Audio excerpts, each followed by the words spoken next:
This is Motorola Moto G62 5G, and in today's video we're going to demonstrate how you can download and install the Fortnite game on it. So first of all, make sure that your device is connected to the Wi-Fi, then open any search engine that you'd like. At the search bar, type in the query of Fortnite APK. Among the search results, look for the official epicgames.com website, then go for the respective webpage, wait until it gets loaded, tap on the download the app from Epic Games link, then confirm the download. After that, open the file, install, then launch the Epic Games already.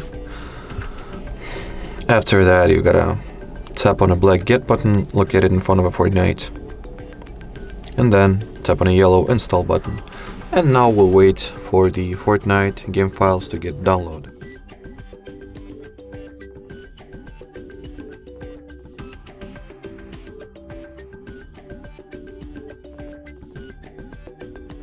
Alrighty, prior to installing the Fortnite, once it gets downloaded, you gotta allow Epic Games Launcher to install apps. So we'll go to the settings, switch on this toggle, and confirm the Fortnite game installation. After that, we can launch the game, and all that it's left to do is to wait until it will update itself and download all necessary resources and updates respectively. Alrighty, so that will be it for this video, guys. Thank you so much for watching, and bye bye.